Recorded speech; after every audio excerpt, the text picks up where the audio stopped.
I'm worth not much, sir, but I can cook. Lonely rancher bought the mail-order bride nobody wanted. Red Creek, Wyoming Territory, autumn, 1887. The sun baked the dust into gold as wagons lined the edge of the main street.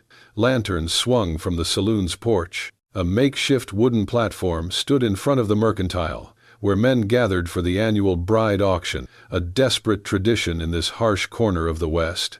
Women stood in a line, some clutching small bags, others wearing borrowed lace.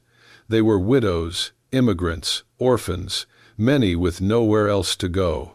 They waited, hearts racing, as one by one their futures were bid upon. Near the back of the crowd stood Ronan Holt, tall and weather-worn, his boots thick with dust from his ranch miles out of town. His children clung close. Noah, 13 and solemn beyond his years. Ben, quick-eyed and twitchy. Emma, clutching a homemade rag doll. And little Lily, sucking her thumb. They watched as another woman stepped forward, young, rosy-cheeked, with curled hair and a small satchel. Bidding flew fast for her. Men nodded, grinned, clapped each other on the back. She was claimed in under a minute. The auctioneer wiped his brow with a red kerchief and motioned to the next. Finally, it was Celia Hartwell's turn. She stepped forward in a plain, faded dress, 2 sizes too big. Sleeves rolled to her elbows. Her hair was neatly tied, though wisps had slipped loose in the heat. She held nothing but a small folded paper in her hand. The crowd quieted, not with interest, but with dismissal. No one moved. She looked down at her worn boots. Her voice had long ago gone silent from shouting over train steam and dish clatter. She had crossed the country in freight cars and walked 2 days from the last station. This was her last chance. The auctioneer coughed awkwardly. "This here's Miss Celia Hartwell. No dowry, no kin. Letter of reference says, I'm worth not much, sir, but I can cook, and I don't give up." A few men chuckled under their breath. One whispered, "She looks like she'd blow away in a dust storm." The auctioneer raised his hand, half-heartedly. "Do I hear $20? Silence. 10? Someone cleared their throat. 5? The auctioneer lowered his arm. "Well then, guess that's. I'll take her." The voice came from the back, deep, steady, and quiet enough to hush the crowd. Heads turned. Ronan Holt stepped forward, his broad shoulders parting the men like water. The auctioneer blinked. "Sir? I said, I'll take her." He looked at Celia, then added, "She's not worth much to them, but she might be hope to us." Celia lifted her eyes. For a breathless second, their gazes met. She saw no pity in his face, only something solid, something weathered but not unkind. "I've got 4 mouths to feed and no one to keep the home warm," Ronan continued. "That letter says she can cook, and she doesn't quit. That's more than enough." He handed over the payment, full price, no haggle. Then he turned to his children, who stared at Celia with open curiosity. Lily whispered, "Is she coming with us?" Ben nudged Noah. "She's kinda funny looking." Emma tilted her head. "I think she's pretty." Celia stepped off the platform. Her hands trembled slightly as she walked toward the family, eyes lowered. "Thank you," she murmured. Ronan didn't say anything more. He just gave her a slow nod, then motioned toward the wagon. Behind them, the crowd dispersed, some shaking their heads, others whispering. But Celia, for the first time in months, felt her feet touch solid ground. She was chosen, and though she didn't know what lay ahead, something in that man's voice had sounded less like charity and more like a beginning. The wagon creaked and bumped along the rutted dirt path, leaving Red Creek behind as the afternoon sun dropped lower in the sky. Celia sat perched on the wooden bench seat, her hands folded tightly in her lap.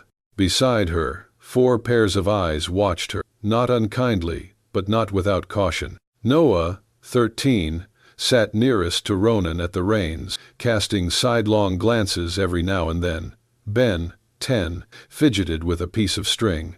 Emma, 8, held her little sister Lily's hand, the 5-year-old's curls bouncing with each jolt of the wagon. Celia offered a soft smile, but none of the children returned it just yet.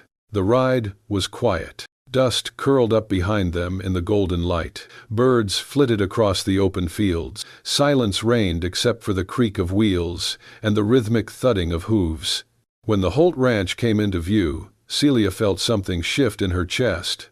The land stretched wide, golden fields dotted with fencing, a red barn leaning slightly with age, and a large farmhouse standing stoic at the center. Once painted white, the house was now faded and weather-worn, the front steps uneven, one shutter hanging crooked. Smoke did not rise from the chimney. Ronan stopped the wagon and helped Lily down first. The children followed without a word. Celia hesitated before stepping down, her boots crunching softly on gravel. Her eyes swept the porch, the windows, the barn. No flowers, no curtains, no laughter. Inside, the house smelled of wood smoke and dust. Toys were strewn across the floor. Boots lay in a heap by the door. A thin layer of grime dulled the wooden floorboards. The hearth was cold. The dining table bore the stains of past meals, forgotten crumbs, and empty dishes. Celia took a slow breath. Then she rolled up her sleeves. She did not ask where the kitchen was. She found it. The shelves were sparse. A sack of potatoes, a jar of beans, a heel of bread, some dried herbs. She scrubbed the counter first, lit a fire, and began to work. Outside the kitchen door, the children hovered, watching her move, slicing, stirring, ladling water into a pot. Emma whispered something to Ben, who shrugged. By dusk, the scent of stew filled the air. Celia set 5 bowls on the table. She did not say grace. She let the children sit where they usually did. She took the smallest stool near the fire. Ronan joined them, arms crossed, eyes on the pot. He said nothing, just watched. Noah took the first bite, then Ben, then Emma. Lily looked down into her bowl, lifted a spoon carefully, and tasted. She blinked once. "It tastes like when Mama was here," she said, her voice no louder than the crackle of firewood. Everyone stilled. Noah looked down at his bowl. Emma pushed hers a little closer to her. Ben stopped chewing. Ronan's hand froze halfway to his mouth. Celia's breath caught. "I'm sorry," she said softly, folding her hands in her lap. "I did not mean to replace anyone." Ronan looked up. His face was unreadable at first. Then, his voice, quiet and low, filled the space between them. "I'm not looking for someone to replace her," he said, eyes on Celia's. I need someone who wants to stay." The room seemed to exhale. Emma reached out and touched Celia's hand, tentative. Celia smiled, just slightly. The fire crackled. Outside, the sun had dipped behind the hills, painting the fields in deep indigo. In that quiet, for the first time, the house felt less empty. Life on the Holt Ranch began to take a quiet shape. Each morning, Celia woke before dawn. She lit the fire in the hearth, boiled water, and prepared breakfast. Simple porridge, sometimes fried potatoes, on rare days, eggs. The children trickled down sleepy-eyed, still unsure whether to speak to her much, but they ate every bite. After the meal, she swept the floors, gathered laundry, and carried buckets of water from the pump behind the barn. The first time, Noah saw her scrubbing Ben's mud-stained shirt on the washboard, sleeves soaked, knees in the dirt. He looked like he wanted to say something, but did not. Instead, he took the clean shirts and helped hang them on the line. In the afternoons, she gathered the children around the table with chalk and a slate. Emma and Lily practiced their letters. Ben stumbled through numbers. Noah sat a little apart but watched, correcting his siblings quietly when Celia's back was turned. "I didn't know you could teach," Noah said one day, watching her draw a capital G. "I didn't know I could either," Celia replied with a soft laugh. "But I learned quickly, like most things." Noah did not smile, but his eyes softened. In the evenings, Celia repaired a torn curtain, stitched a button, reinforced a broken hem. Her fingers bore tiny needle pricks, her palms dry from lye soap, but she never complained. Ronan said little. He left early, returned late, yet she noticed things. A new pair of woolen gloves appeared one morning on the kitchen step, not store-bought, but hand-stitched, his rough initials barely visible inside the cuff. She wore them without a word, and the next day, he fixed the door hinge that had been groaning. When a windstorm broke a section of the roof above the clothesline, Celia prepared to hang laundry elsewhere, but the next day, she found the awning reinforced, angled perfectly to catch the sun and shield against the rain. No one said who fixed it. At night, after supper, the house settled into a rhythm. Lily curled up by the hearth, Emma reading beside her, Ben sketching something on scrap paper, and Noah polishing his father's boots. Celia washed dishes, alone in the kitchen. The soft clink of tin plates and the splash of water were the only sounds. Outside the kitchen door, Ronan sometimes lingered, hands in his pockets, watching the light spill across the porch. He never came in, never said much, but he was there. Then, winter deepened. The air grew cruel. Frost etched patterns on the windows. Water froze in the buckets, if left unattended. One night, the fire burned low, and Celia, with sleeves pushed up, stood over a basin of cold water, scrubbing the evening's dishes. Her fingers stung, the water bit at her knuckles. Behind her, the door creaked. She turned slightly. Ronan stood there, silent. Without a word, he walked to the stove, lifted the kettle, and poured steaming water into a clean basin. Then he carried it across the room and set it down beside her. "No one should have to work in cold water," he said simply. Their eyes met, just for a breath. She did not thank him, not out loud, but her hands hesitated in the warmth, and her shoulders relaxed. Outside, the wind howled, but inside, under the golden glow of the kitchen lamp, something shifted. It was not love, not yet, but it was the first sign of care, unspoken, undeniable. That night, long after the fire died, Celia sat in her little room off the kitchen, gloves folded neatly on her lap, and for the first time since arriving in Red Creek, she allowed herself a quiet smile. Autumn wrapped Red Creek in golden haze, leaves crunched beneath boots, and the scent of apple cider and cinnamon carried on the wind. Lanterns swayed above the dirt streets, strung from saloon balconies and store awnings. Musicians tuned their banjos near the barber's porch, and laughter drifted from the pie stand to the haystack maze. It was the town's annual harvest festival, a day for forgetting hardship and pretending the prairie had not stolen so much from so many. For Celia, it was the first time she had returned to the center of town since the auction. She walked behind the Holt children, her hands clasped in front of her. Emma had lent her a dress, light brown with a faded rose pattern. It was too big in the shoulders, but Celia had sewn a few hidden stitches to make it sit right. She had washed her hair and braided it neatly down her back. No jewelry, no gloves, just clean and quiet. She tried to keep her eyes on the cobblestones, but whispers found her anyway. There she is. The one no one wanted, remember? She ended up with Ronan Holt. Can you believe it? Each word felt like a pebble striking glass. Celia's shoulders stiffened. She lifted her chin half an inch and smiled at the children, pretending she did not hear.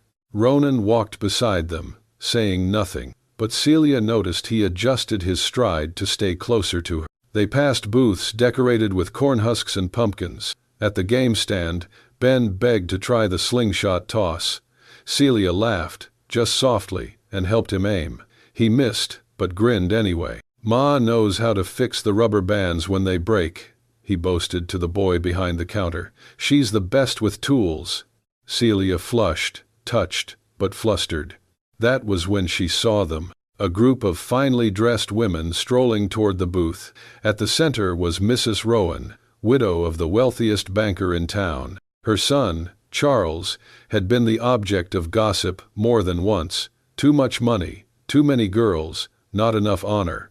Mrs. Rowan's eyes landed on Celia like a cold draft. She stopped, lips pursed, voice honeyed with mockery. "Well, imagine my surprise," she said, the last woman on the auction block, standing beside one of the most eligible landowners in Red Creek. How fortunate! The other women chuckled behind their gloves. Celia managed a small bow of her head. "I only try to do my part, ma'am." Mrs. Rowan's smile sharpened. "Your part? And what part might that be? A warm stew?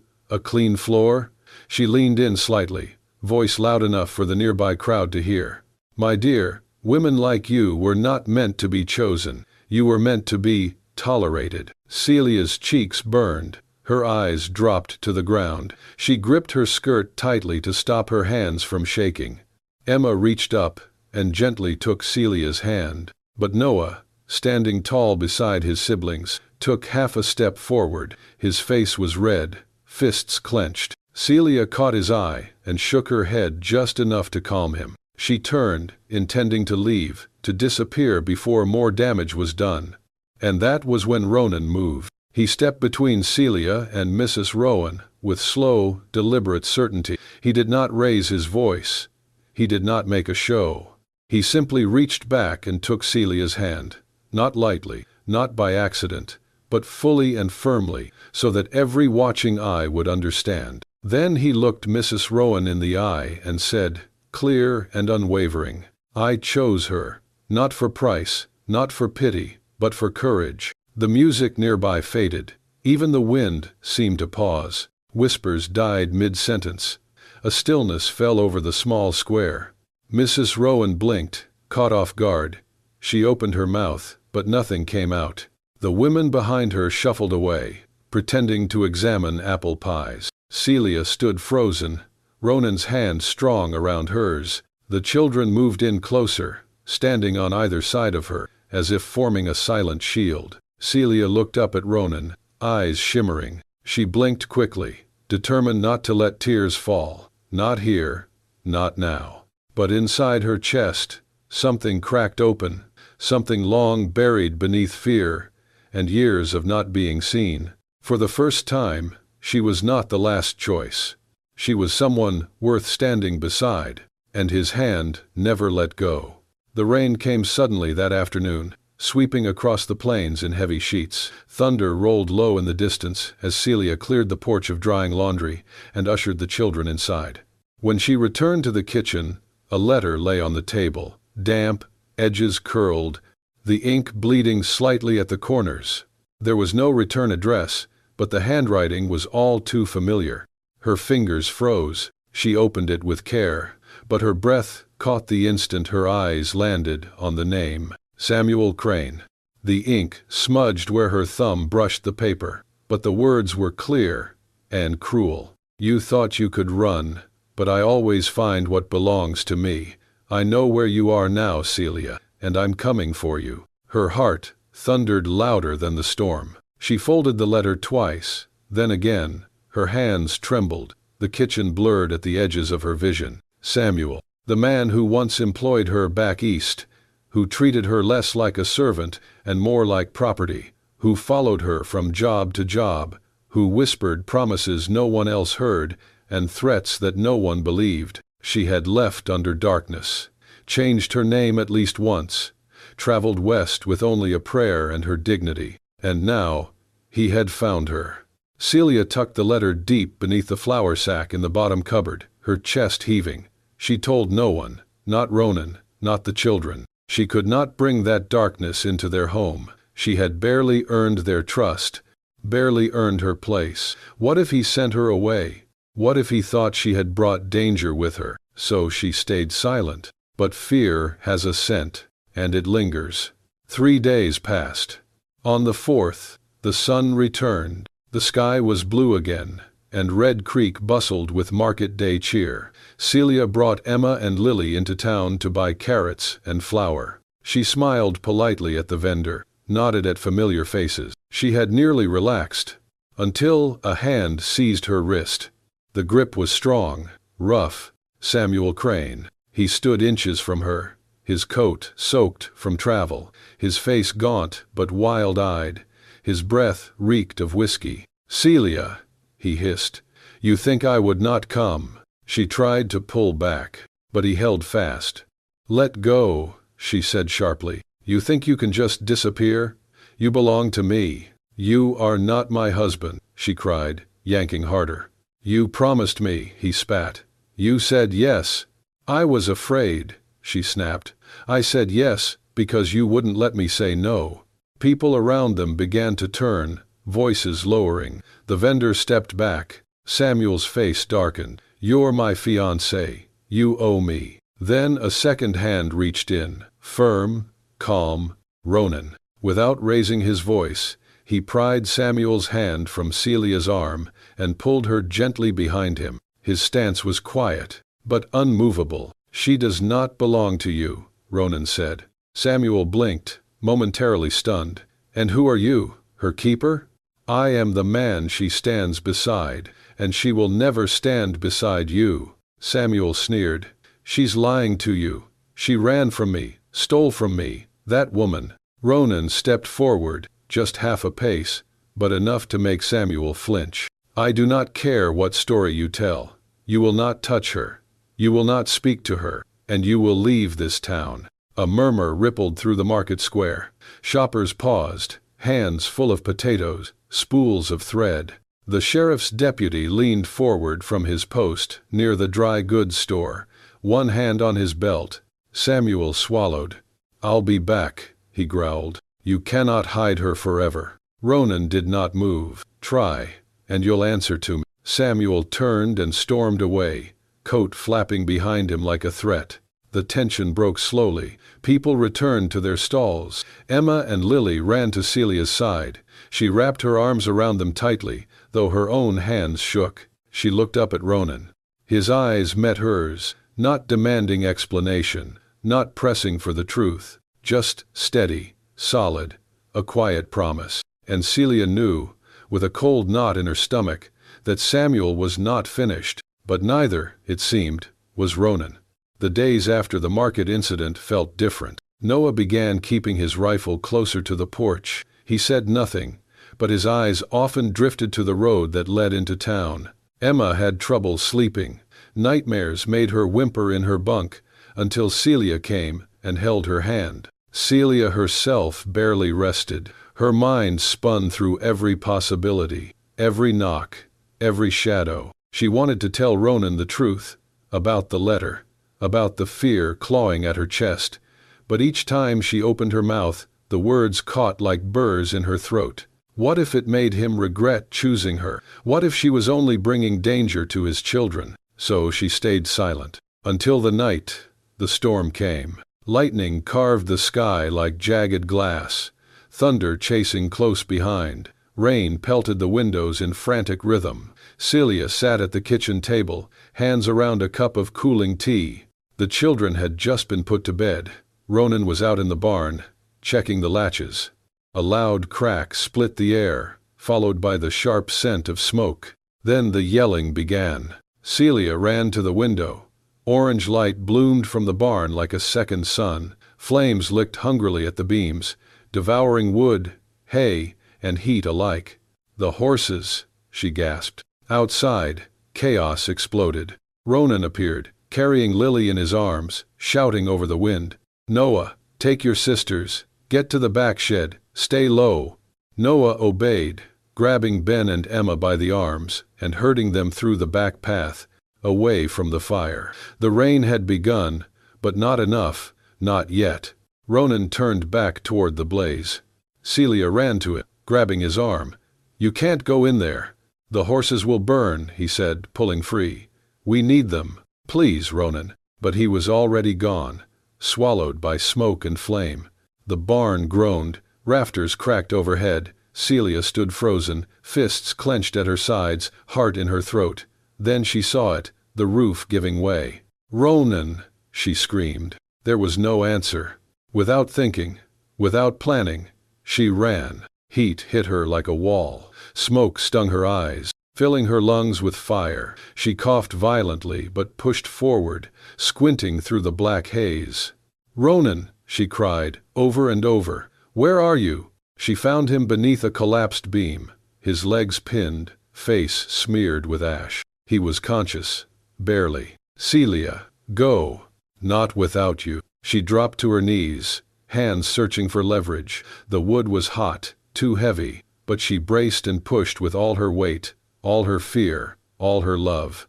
It shifted, an inch, then another. She wrapped her arms under his shoulders and began to pull, dragging him inch by inch toward the barn doors. Her legs burned, her lungs screamed, and then they were out. They collapsed on the wet earth just as the heavens opened fully. Rain poured in torrents, hissing against the fire. It was as if the sky itself had come down to save them. Ronan tried to speak. His lips were cracked, voice hoarse. "Celia, you shouldn't have come in." She leaned over him, her tears indistinguishable from the rain. "I'm not worth much," she whispered, choking on emotion, "but I chose you. I chose this family." He reached up, weakly brushing her cheek, and then he slipped into unconsciousness. Celia screamed for help. The sheriff arrived moments later, his coat soaked, a shotgun slung over one shoulder. They found Samuel Crane, a mile from the property, riding hard through the mud. He had set the fire. A torch and empty bottle of whiskey were found in his saddlebags. This time, the cuffs went on. Celia sat beside Ronan all night, soaked to the bone, refusing to leave his side. Her hands never left his. The fire would pass. The barn could be rebuilt, but what they had, what nearly burned with him, was something Celia finally believed she was worthy of, and this time she had fought to keep it. The first thing Ronan saw when his eyes finally opened was the flicker of morning light filtering through the slats of the attic window. The second were 4 small figures curled like puppies at the foot of his bed. Noah's arm was draped protectively over Ben. Emma clutched Lily's small hand, and beside him, Celia. She was asleep in a wooden chair, head resting on the mattress, one hand still wrapped tightly around his. Her shoulders rose and fell with slow, even breaths. Damp curls framed her tired face. Her apron was stained with soot, her fingers still smudged with ash. Ronan blinked, his throat dry as dust. He shifted slightly, and Celia stirred. Her eyes fluttered open. For a second, confusion clouded her face, then relief surged in like a flood. "You're awake," her voice cracked. She sat up quickly, brushing her sleeve across her eyes.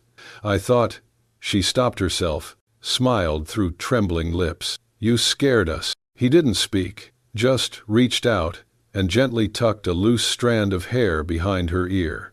It was the first time he'd ever touched her that way, not as the man who bought her name in an auction, but as the man who saw her, chose her, needed her. Celia blinked fast, unsure if she was dreaming. Ronan turned his head toward Noah, who had just begun to stir. With a quiet nod, he gestured to the old wooden box on the shelf near the dresser. Noah stood, walked over, and handed it to him without a word. His eyes were wide with understanding. Inside was a simple gold ring, aged, a little worn, but still intact. It had once belonged to Ronan's wife. He'd kept it there for 3 years, untouched. Ronan held it in his hand for a long moment, then looked at Celia. Her eyes dropped to the ring, and she shook her head gently, panic rising. "Ronan, you don't have to. I mean, not because I stayed, not out of duty." His voice, though rough from smoke and fever, was sure. "It's an old ring," he said slowly, "but the promise is new." His fingers curled around hers. "This time, I'm asking because I love you."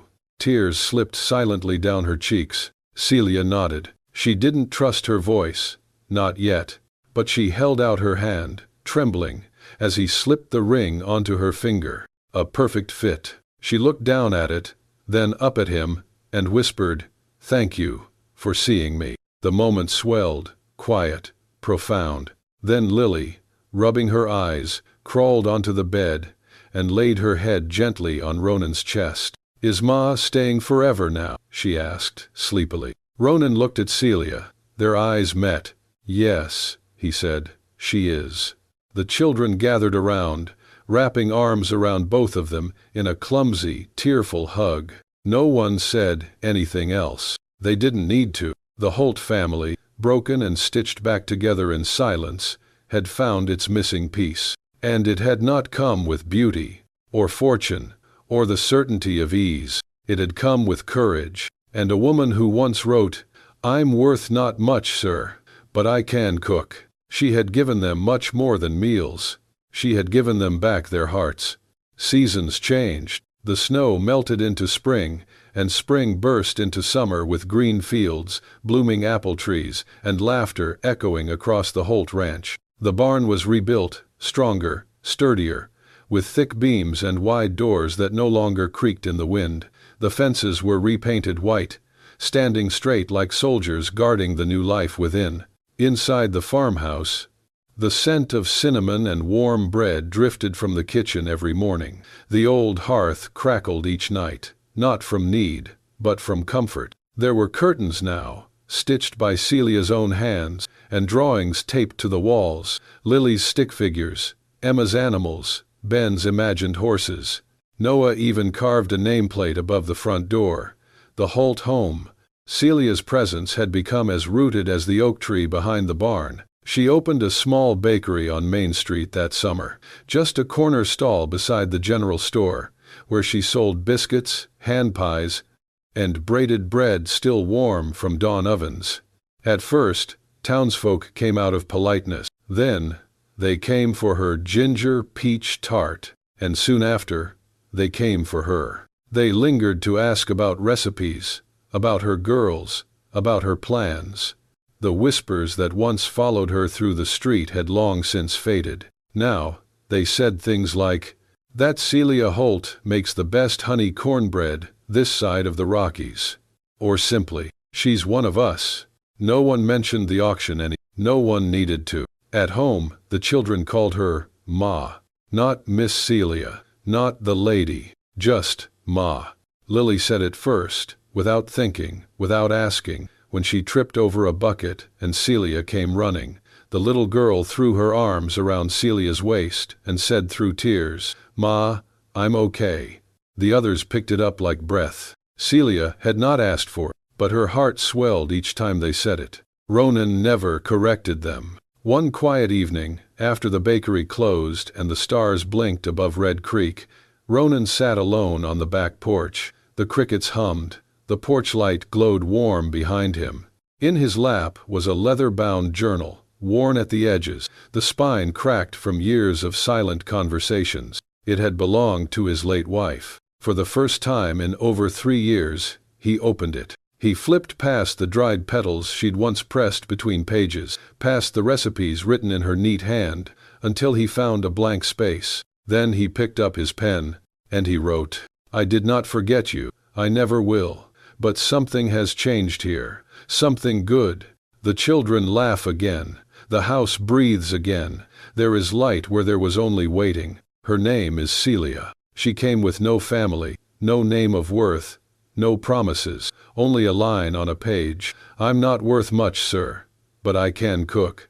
She brought more than food. She brought warmth, kindness, courage, a kind of love I thought I would never see again. She is not your replacement. She is our new beginning. He closed the journal.